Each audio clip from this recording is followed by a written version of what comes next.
Nwunye m sị m na enyi ya nwoke lapụtara ya na ọnyanwa mere ya ji wee hapụ marriage mụ na ya na-abụ. Nwunye m a na-agwa unu maka ya. Anyị mụtara ụmụ na-atọ. M na-eje ọlụ na-abata, nyanwa na-azụ afịa. Mụ na ya na-abụ bidi, ọ sị m nne anọgide nwunye pụọ bata late. Nwunye pụọ bata late. Ya na-asị nwaanyị a na-anụ anụ kee ka nyanwa si ebie ụzọ were abata. Wanyị na nyanwa do self-employed. Ọ bụghị ọtago na ya jesie bata nwunye aka na-akwa kpurukpuru bọsọ ọ ga-abata abata. Mgbe ụfọdụ ya jesie bata ọ bụrụ na ọ batabeghị na-echerie. Ọ bata ya na-ajụ ya ọkọlụ Okeke jidi ya ụgwọ, Okafọ jidi ya ụgwọ, ha jikwa n'ọlụ na-echie ya mee nna ya eme ibie. Ịgbagolu ọ na-akọ ihe a ya na-asị ya na ihe anyị na-akọ abụrụ enough reason nwaanyị a na-anụ anụ ji bụrụ kwa abalị ịbata late mgbe ọbụla ị na-eje late. Na-eselufe okwu oluwo ndị enyi akpọ ya sit enyi down si ya na ọ bụ na ọ chọrọzi this marriage ya gwa ya. Like ọ bụ na ọ chọrọzi ya gwa ya. Ọ bụkwa na o nwee ife ya na-emie o jire wee chọọ ya gwa ya. Ọ sị gba nkịtị gbakọta nkịtị si anyway na nsogbu adịrọ na nsogbu adịrọ. Ya sị ya na mgbe ọbụla o jire chọọ ya gwakwa ya the first time ọdụ mesịrị 2 months ya akpọkwa ya sị ya na ya ka na-ekwukwa ihe a na-ekwu ọ bụ na ọ chọrọzi ya gwa ya. Ọ sị m nne olu that day nwunye si a na ya chọzi.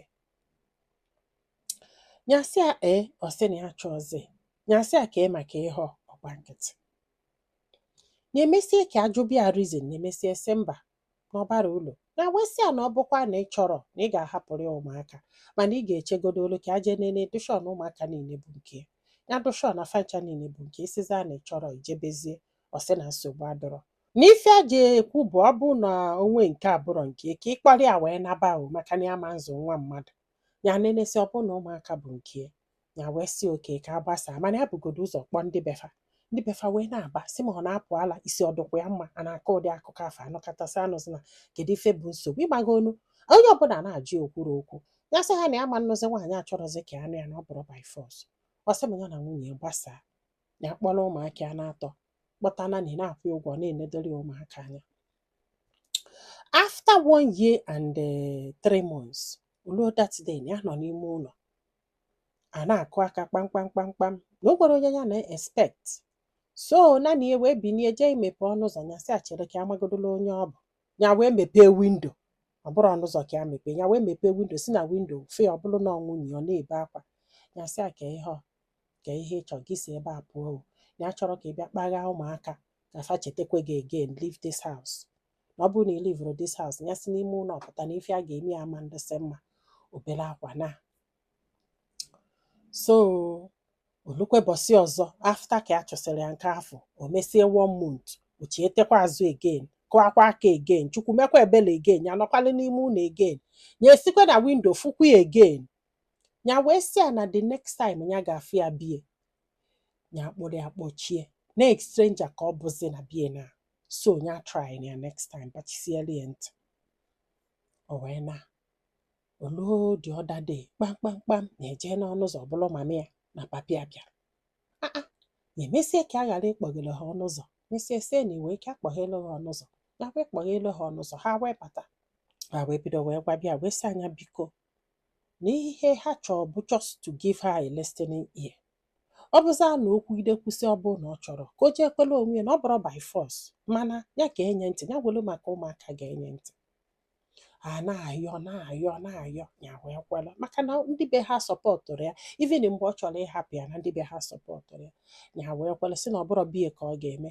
Ha wee sị oke ya bịa na be nke fanwa because na ya chọrọ ka ụmụaka fe ya lotekwu ya maka na ya ma ihe ya pasi through before ụmụaka wee get used to nyanwa na nani yọta na so ya wee jebe wee lụ ụra m ife nwunye kwuru.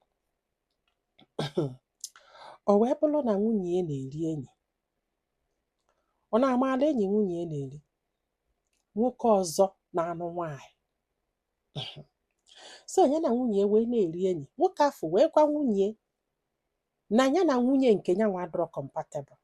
Then nwunye gwa nwoke afọ na ya na nyanwa adọrọ compatible.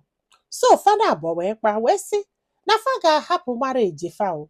Ọ bụrụ na ha hapụ marriage fa, ọ bụrụ na ha hapụ marriage fa, ebe fa na-abụọ dị compatible, ka fa na-abụọ bịazi anụbazia di na nwunye fa ekwusi ekwekọrịta.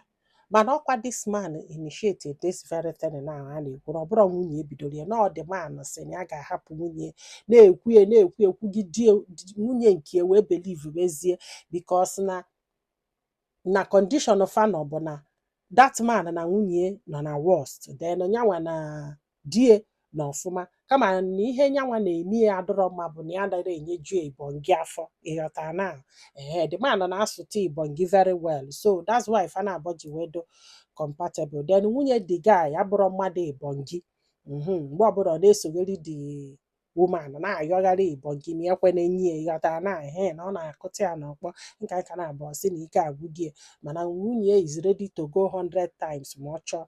Ọ bụrụ na anụ the case na so ha wee kpasịa wee kpabie, o wee lụzie ka nwunye sizi na ya chọrọ hapụzie anyanwa. Then the man wee gaa wee sizie na ndị befe si ka etinye okwu ọnụ, abịghọtago. So ndị be ha wee tiesizie okwu ọnụ ya na nwunye wee dozie, and because of that na ya chọrọ disrespect ndị befe ma ndị uncle ya ma ndị na-enyebuli ya aka ma ndị na-eme nna ma ndị na-eme ibie ma ndị mụrụ ụmụ ya na baptizim. Because of that na ya chọrọzie ịhapụ nwunye ka a na-amaneji. In fact na ya nọzi na the marriage because of them, abịghọtago ka ji wee nọ na the marriage. So na ya dozi sorry, which means the man betrays nwunye because na nwunye mere ihe ha kwu, then the man na ndị be ha kpeziele ha. Nwunye wee chighete ka ya gbaghara ya ka ọ batakwa ebe ya na ya na-aba adịrọ compatible, ọ bụla ga agbaghara ya. Ya wee sị ndị be ha na ọ bụrụ na nwunye gwara ya kwụsịrị ike na ya ada enyeju Ibongi afọ, na ya ga-agbani, ịghọtago, chọọ solution. O wee daba alafa nọọsụ ofu nkwu ka o kwuru destiny, which family ya na njakịrị, is not like na o kwuru ekwuwe gị, ịghọta na ibe ha na-ayọ. Ya wesị ha ayọzi na biko na fa agbasago bụ na fa agbasago, na ya chọrọzi na o kwere ka a ga-esi n'ụba nwaanyị ya na ya na-aba adịrọ compatible, ka ya enyeju nwuru Ibongi afọ mgbe ya dị n'okolobịa. Ọkịta anya na-agbada agbada ka a ga-enyejuzi Ibongi afọ, na ada ekwuzi maka nke afọ. Mana ife a ji wee wetara anyị ihe a bụ na ka fa na-ana, ụmụ enyi nwoke ndị dutere ihe wee na-asị ya jee kpọrọ that guy ka ọ kpọchie ya, gbana that guy nkịtị entirely, na o kwesịrị ịtada guy afụfụ ka o si bịa nnọọ lapụta nwunye mmadụ ya na fameziri ka ya asị na ọ bụrụ mmadụ na ọ bụrụ nwoke. Ịmagolu ya jee kpọrọ the guy kpọchie ihe fụta anya ka afọ bịa na fa ga-enyere ya aka ebe ọbụla ọ chọrọ ka eselu onye ya gbana the guy nkịtị because na ọ ga-alapụtakwa nwunye mmadụ ọzọ, na o nwere ike echi niile kịta o jekwukwela onye ọzọ ka ọkwa this trash. Because na ụfọdụ nọ na marriage fa mara how to make decision, fa mara ma ọfa gbogobe egbogobe ka ọfa gbodebe egbodebe, fa bịazịa fa nwaanyị dị vulnerable fa ejekwuru ya kpọpụta ya na di agbafa nkịtị. Na ọ bụrụ na o tichiri ya lesson na ọma mma the gravity of ife o mere, ịghọtago, n'eziokwu na fa agbasago, mana ya nụọ ọgụ ọnụnwa ya ọsị ma ya analụọ na-eche ihe a na-adagharị, ya analụọ na-eche ihe a na-adagharị. Ofuche na-asị ya ya hapụ ihe taa n'abalị ka ọ bụla anwụ esi ebe ha na nwunye ya gbasago. Ofuche na-asị ya na enyere aka n'isi na ọdụrọzi ka nwoke ka ya bụ, ịghọta ya, at least teach godo this man obele lesson, si dọgagodo obele, and na ndị enyi esi na hapụ ya n'azụ, ihe pụtara na ya na hapụ ya n'azụ. Ya wee na-eche ọ bụrụ gị ị ga-emie onye jee kpụrụ this man kpọchie wopie court ka tụọ anya nga jọsụta anya afụfụ regardless na ya na nwunye ya gbasago, ka onye just move on ebe nye emenwuru anything mgbe ya kwesịrị ime ihe oluzie kịta. In fact na ike gwụrụ ya mụrụ nke ya ga-eme ya wee sị ka ya wepụta ebe. Eziokwu na nwunye gị megidere go, mana ịkpara agwa ka nwoke. Ọ bụrụ mụ na nwunye m nwere ike ịgbasa, mana ọkwa ifo that man m ga-egosie na ọbe nwoke ibi kọbata, m ga-egosie na ya nọ nwoke ka mbọ, ịnụrụ ọgụ ka agụ ruo oke ka mbe ma ị jụọ m yes. Mana ọ bụrụ na ị ga-emie ị na-emie na ịkwụkwasị go gị na nwunye gị akwụrọ, eziokwu na ọ chọọ gị back, but anything ka hapụ na kwa ịghọtago because ọ bụrụzi nwunye gị ebe unu gbasago, mana ịkara ime ihe a n'isi izizi, mana if you feel that you can still do it you can, because that man need ka teach you lesson. To be honest, o need that lesson. You needed it.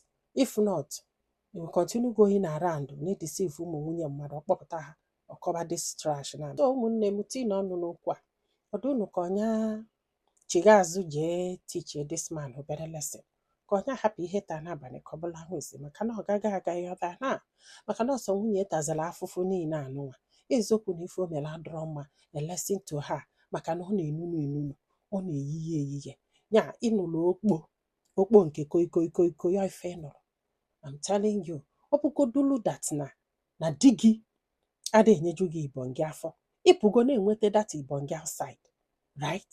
Still di gị amara dị maka ya, which I'm not supporting it o. Ihe leads gị to the point of ịhapụ ụmụ gị, hapụ di gị ka i wee baa n'aka nwoke ọzọ, bụ datin a na-akpọ itikomkom, ya amarọ ka esi eme.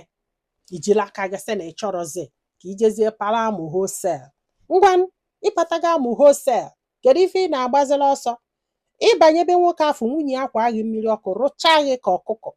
Oh yes, jee kwụgharịba na street, hapụ ụmụaka na oh God, ụfọdụ ụmụ nwaanyị chukwu melụ na ebele, eziokwu m. So if you decide to do it, ebe ndị enyi gị kwuru n'azụ, fine.